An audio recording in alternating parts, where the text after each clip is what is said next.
First of all, I really want to thank you for taking the time to speak to the travel agent community. I know hearing from you directly means a lot to them. First thing I want to ask you is 30 years ago, when you launched Transat in 1987, you probably had a vision of what it was going to be. So I want to know, did you fulfill your vision? And if you had to do it all over again, would you start over?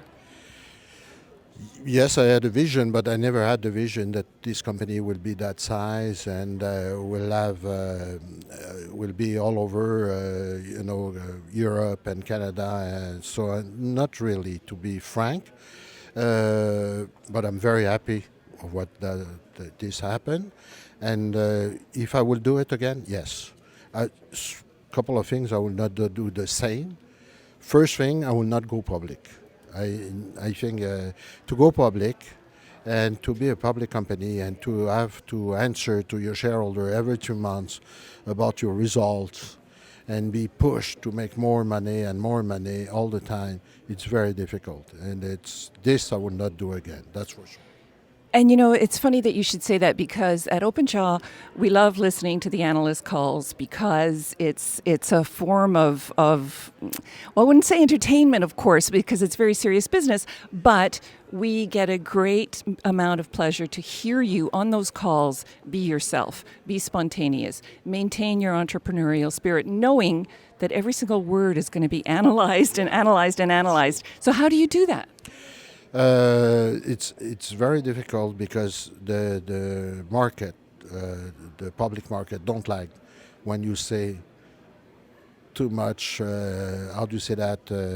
We said in French, vérité, to say the truth all the time. So it's difficult and it's not easy.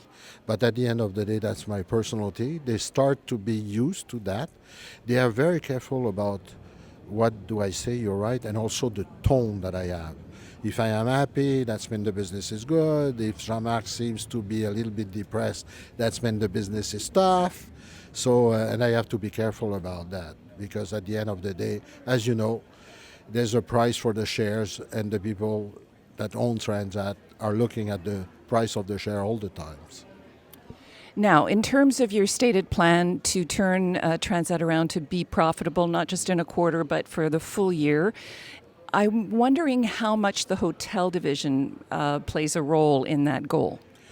It's very important because today, the tour operator don't make money anymore. So when they break even, you're happy.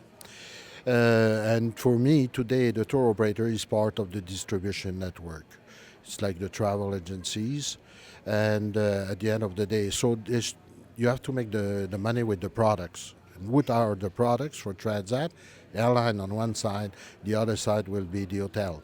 And the hotels, the all-inclusive hotels in Caribbean and Mexico make more money than anything else.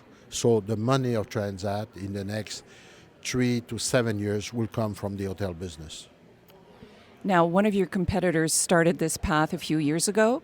Would you say that it has hurt Transat to not have gone down this path earlier?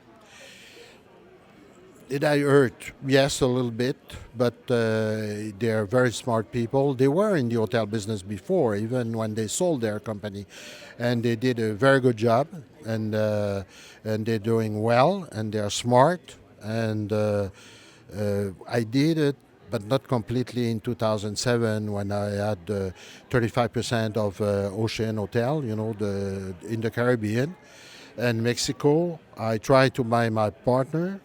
The Joseph Espelt family. At the beginning he accepted. Finally, when he went to see his children, they said, no, we should keep the hotel business. We agree on the price and everything. So, and we agree also if he will not accept to sell the company, the price that he will pay for Transat for the share that we have, the 35%. So I didn't do it completely.